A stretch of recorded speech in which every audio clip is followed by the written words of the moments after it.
마태복음과 마가복음에도 처음 제자들의 부르심이 기록되어 있습니다.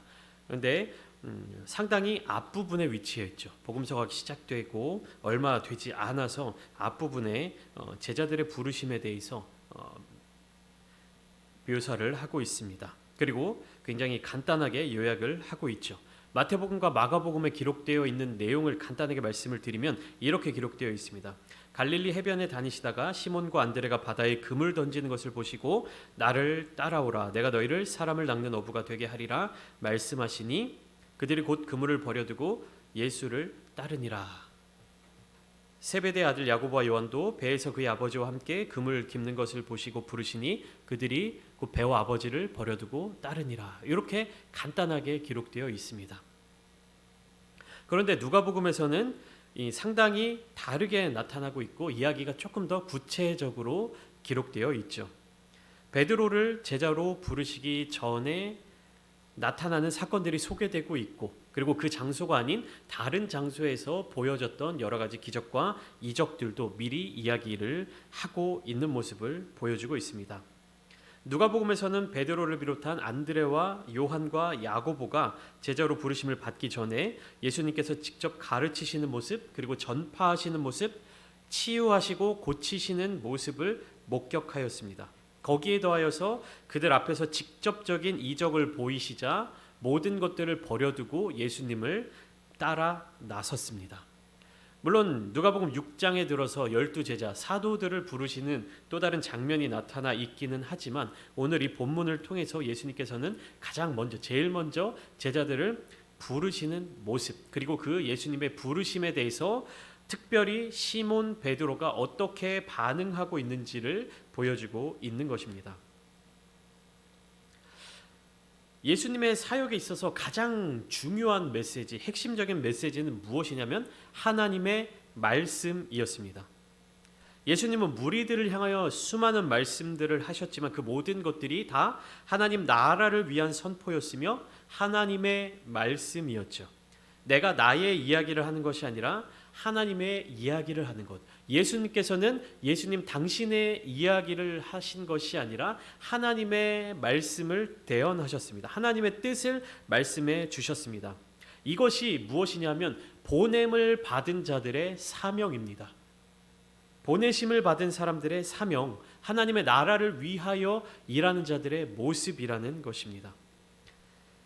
그렇기 때문에 이후 사도행전에서 사도들의 메시지를 통해서 하나님의 말씀이라는 단어가 굉장히 자주 등장하는 것을 알 수 있습니다. 결국에 이 사도들의 설교와 복음 전파의 근원이 어디에 있다는 사실을 보여주는 것이냐면 예수 그리스도에게 있다는 사실을 나타내고 있습니다. 사도들, 제자들이라고 하면 이 바로 예수님의 모습을 따라 살아가는 사람들이죠. 그러나 무리들이 있습니다. 우리가 요한복음 나눌 때도 함께 나눴는데요. 제자들이 있고 무리들이 있습니다. 이 무리들은 예수님께서 하나님의 말씀을 전해 주실 때 그 하나님의 말씀만으로는 만족하지 못하는 사람들이었어요.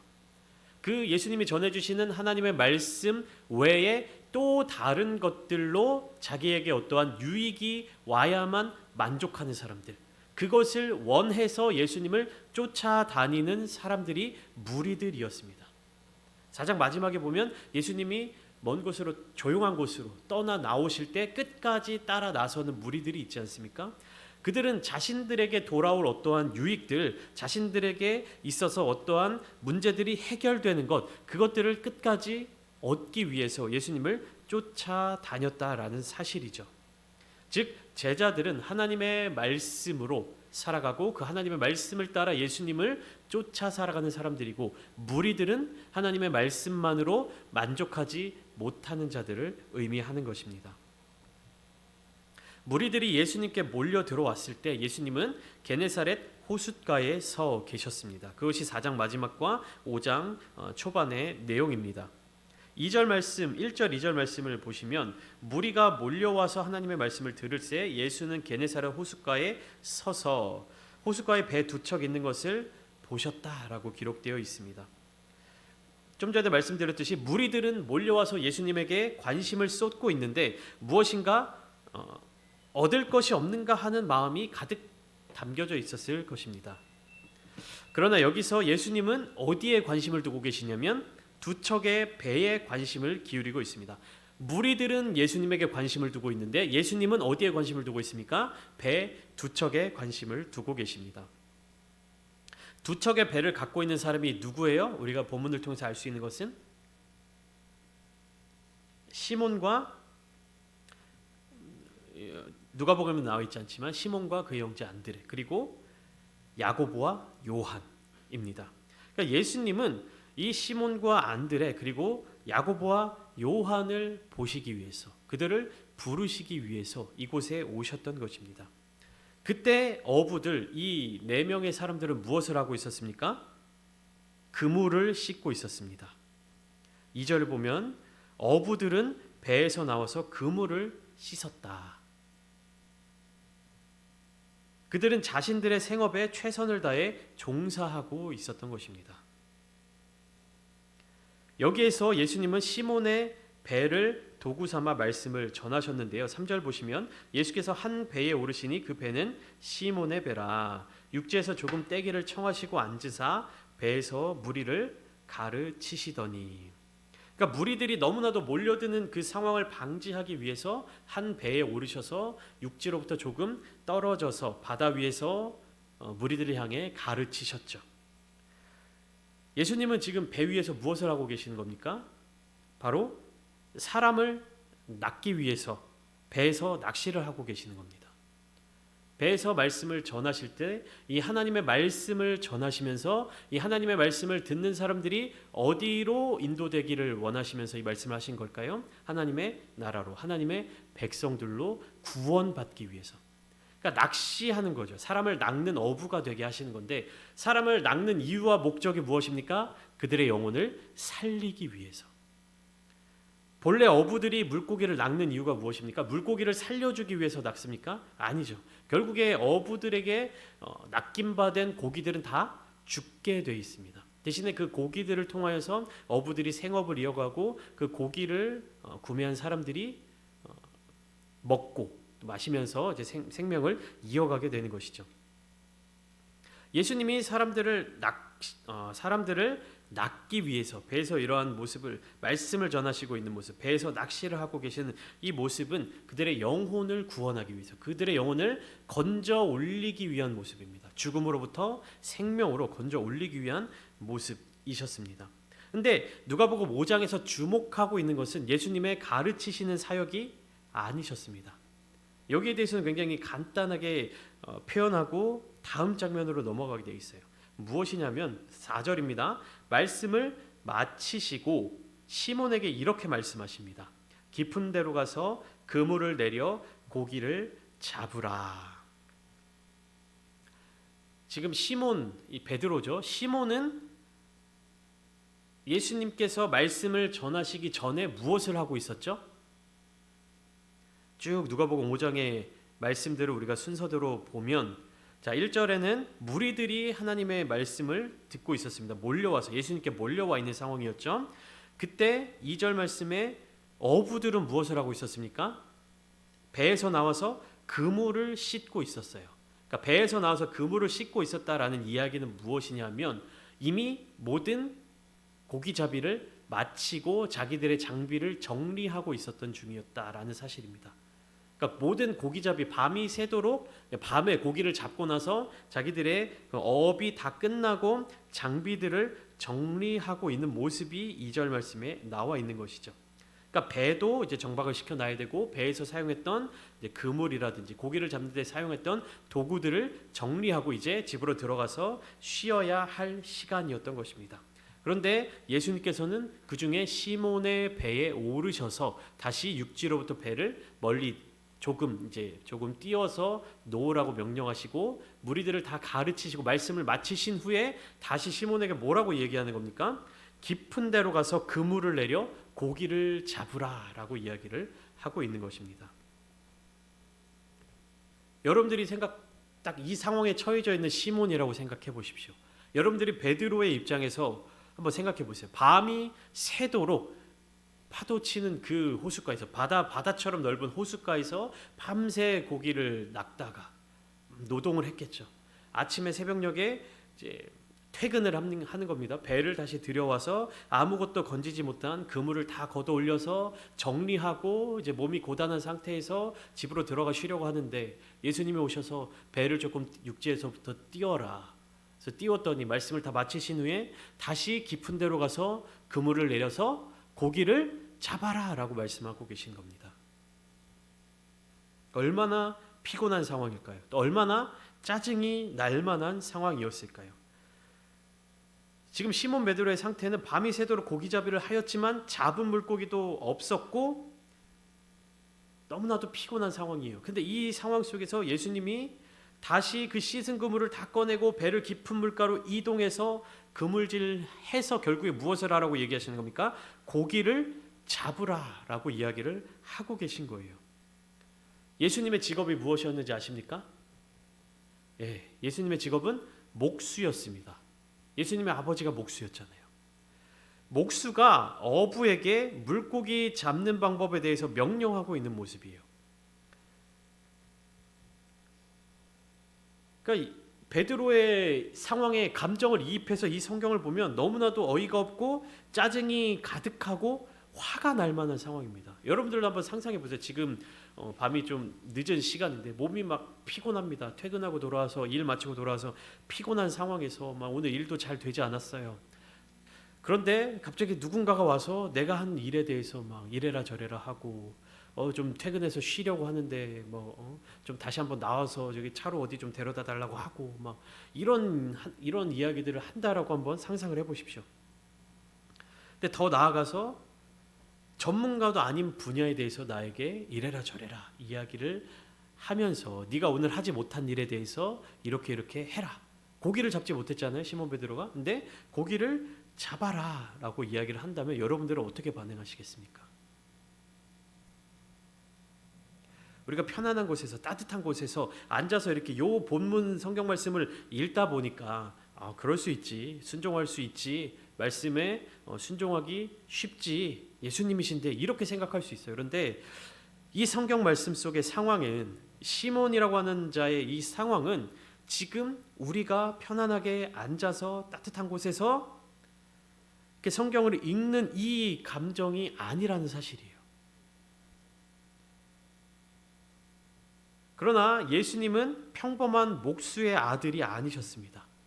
그것을 우리가 어떻게 알 수 있죠? 누가복음 4장까지 기록되어 있는 이 일들을 보면서 여러 가지 이적과 그리고 예수님의 가르침을 들으면서 시몬 베드로도 이와 같은 사실을 깨달았을 겁니다. 예수님이 바로 시몬 베드로에게 찾아오셨던 것이 아니라 바로 그 누가복음 4장에 무슨 일이 있었습니까? 시몬 베드로의 장모를 고쳐주셨잖아요. 그리고 그 지역에서 온갖 병자들을 고쳐주시고 예수님의 가르치심을 들었을 것입니다. 시몬 베드로가 순종하여 그물을 내리기까지는 이전에 목격하였던 이적들과 더불어 배에서의 예수님의 가르침에 큰 영향을 받았을 것입니다. 그러니까 5절 말씀에 시몬이 이렇게 이야기를 하는 것이죠. 우리들이 밤이 새도록 수고하였으되 잡은 것이 없지만은 무엇에 의지하여? 말씀에 의지하여 내가 그물을 내리리다 하고 말씀에 의지하여 순종하게 되었던 것입니다. 이 말씀을 통하여 시몬 베드로에게 믿음이 세워지게 된 거예요. 말씀을 들음으로 믿음이 성장하는 신앙을 갖는 사람이 바로 제자입니다. 제자가 아닌 무리들은 뭐예요? 예수님의 말씀을 듣고도 믿음이 성장하지 못하는 겁니다. 하나님의 말씀을 듣는다 할지라도 그들의 삶이 변화되지 않는 것입니다. 그 말씀이 삶에 뿌리를 내리지 못하게 된 것이에요. 계속해서 무리들은 머릿속에 무슨 생각만을 하고 있습니까? 나에게 돌아올 이득이 무엇이냐, 나에게 돌아올 유익이 무엇이냐, 그것만 생각하는 거예요. 근데 이 제자들은 무엇을 생각하는 겁니까? 예수님의 말씀을 통해서 그 말씀에 순종할 수 있는 믿음이 생겨나는 것. 그러니까 제자로 부르심 받는 자들은 이 말씀을 통하여 삶을 바꾸어 나가는 거예요. 무리들은 이 말씀을 통해서 나에게 무슨 유익이 올 것인가, 나에게 무슨 이득이 있을 것인가, 내가 어떻게 더 좋아지고 발전할 것인가를 생각하지만 제자들은 무엇입니까? 말씀을 듣는 순간 순종할 수 있는 힘을 얻는 거예요. 이것이 무리들과 제자들의 차이인 것입니다. 예수님의 말씀을 대할 때, 하나님의 말씀을 대할 때 이 말씀을 통해서 내가 어떻게 될 것인가가 아니죠. 내가 순종하겠다라는 다짐이 있어야 되는 겁니다. 이 말씀을 열심히 읽음으로 말미암아 나의 삶에 있어서 어떤 유익이 있을 것인가, 내가 열심히 기도함으로 말미암아 내가 어떤 유익을 얻게 될 것인가, 이 순서의 차이가 있는 겁니다. 제자들의 반응, 제자들의 모습은 무엇입니까? 예수님의 말씀을 통하여서, 하나님의 말씀을 통하여서 거기에 반응하고 순종하는 거예요. 말씀을 어떻게 받아들이냐, 말씀을 어떻게 대하느냐가 나의 삶의 모습을 결정하는 것입니다. 우리의 삶 속에서 이 말씀 하나가, 메시지 하나가 극적인 변화를 일으키는 것은 아니지만 그 하나하나의 말씀을 마음밭에 어떻게 심느냐에 따라서 열매가 결정되는 것입니다. 우리가 우리 삶에 있어서 어떤 대단한 설교자의 메시지, 어떤 대단한 학자의 어떤 책, 이런 것을 통해서 막 임팩트 있는 강렬한 메시지가 내 마음속에 꽉 박힌다고 해서 그것이 나에게 순식간에 어떤 변화를 일으키는 것을 기대하는 것은 위험합니다. 그런 일이 없다라고 말씀드릴 수는 없지만 어떤 특별한 한 메시지가 나의 마음속에 탁 꽂혀서 변화를 일으키는 것, 그것은 굉장히 드문 일이고 그것만을 기대하는 것은 굉장히 위험한 일입니다. 믿는 자들, 제자들의 모습은 어떠해야 하느냐? 말씀을 의지해야 되는 겁니다. 말씀을 심어야 되는 것입니다. 그 말씀 하나하나를 나의 마음밭에 온전히 뿌리를 내리도록 해야 되는 것입니다. 베드로는 말씀을 의지한 사람이었습니다. 그러니까 상황과 환경을 바라보는 사람이 아니라 말씀을 의지한 사람이었어요. 그는 말씀을 통하여 자신의 생각, 상황, 환경 모든 것을 뛰어넘었던 사람입니다. 그래서 성경을 계속해서 읽어나가면 6절부터 쭉 이어나가면 말씀에 의지하여 순종한 결과가 즉시 나타나고 있어요. 어떻게 나타나고 있냐? 6절 보면 그렇게 하니가 뭐예요? 예수님의 말씀대로 순종하니 고기를 잡은 것이 심히 많아 그물이 찢어지는지라. 그물이 찢어질 정도로 고기가 굉장히 많이 잡혔습니다.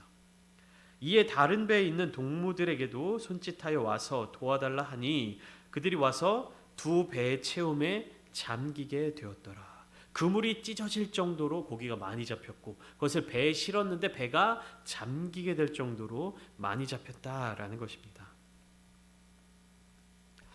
사실 이 기적이 이루어진 것은 그물을 모두 끌어올려서 고기가 잡힌 것을 확인한 뒤였을 것입니다. 그러니까 왜냐하면 그물이 밑에 내려 있을 때는 그물을 막 들어서 무겁게 느껴진다 할지라도 그것이 고기를 잡은 것인지 혹은 바닷속에 버려진 어떤 쓰레기라든지 뭐 죽은 짐승의 시체라든지 이런 게 걸려 있는지 알 수가 없기 때문에 고기가 잡혀 있다라는 것을 확인하는 것은 언제입니까? 그물을 모두 끌어올렸을 때였을 것입니다. 그러니까 끝까지 순종하고 마지막까지 그 말씀을 놓치지 않았을 때 시몬은 어떻게 된 겁니까? 놀라운 기적의 주인공이 될 수 있었던 것입니다.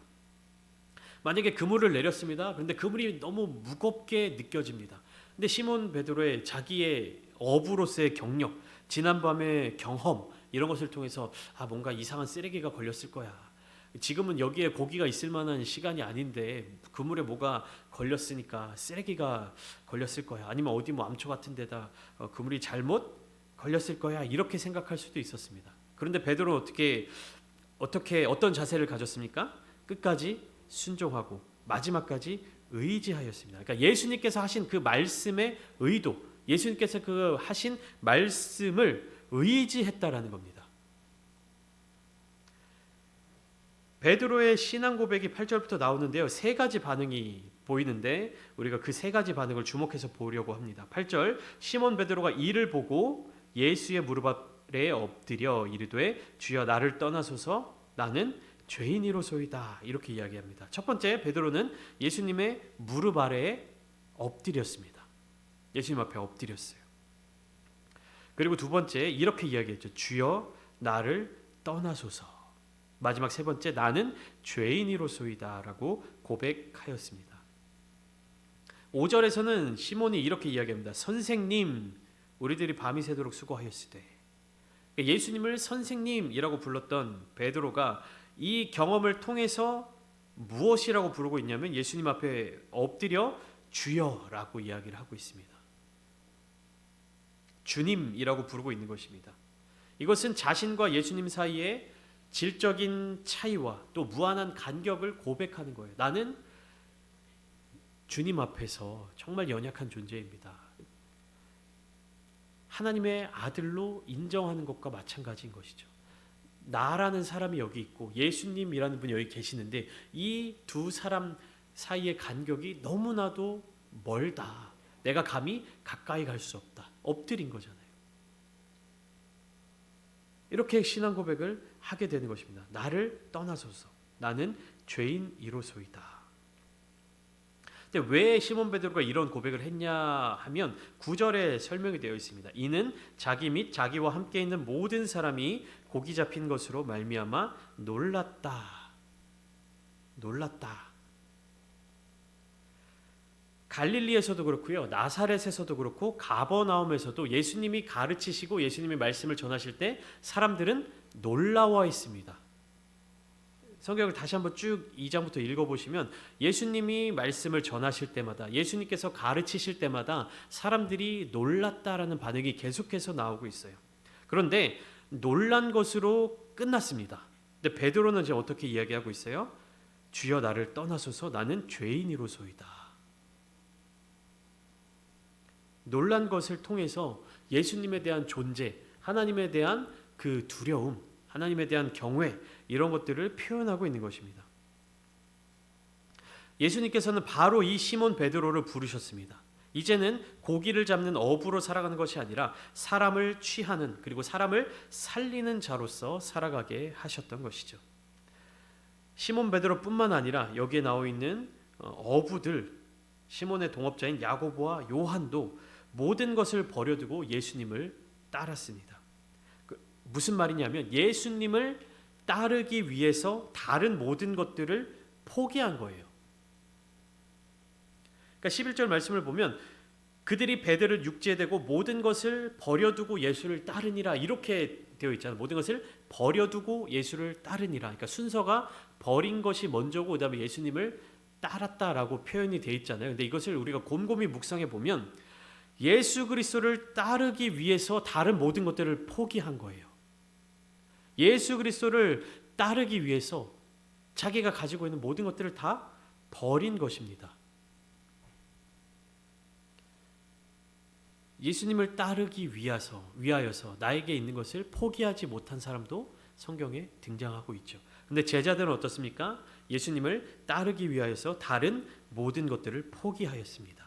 무리들은 예수님 앞에 나올 때 나에게 무엇인가 더 얻을 것이 있는지 내가 무엇인가를 더 얻을 수 있는 것은 없는지를 생각하면서 예수님께 나아왔는데 제자들은 어떻습니까? 예수님을 따를 때 예수님께 나올 때 다른 모든 것들을 버려두고 예수님을 쫓았습니다.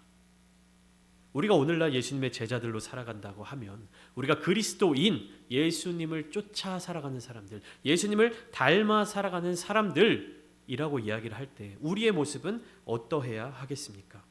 물론 우리의 일용할 양식을 채워주실 분도 하나님이시고 우리가 그 하나님을 의지하여서 나의 필요와 간구를 하나님께 요청드린 것 그것이 잘못된 것이 아닙니다. 그렇게 살아야 합니다. 그렇지만 그것에 먼저 우리는 정말 주님을 따르기 위하여서 내가 가진 모든 것들, 내 마음, 내 생각, 내 상황과 환경 이 모든 것들을 포기하고 있는가?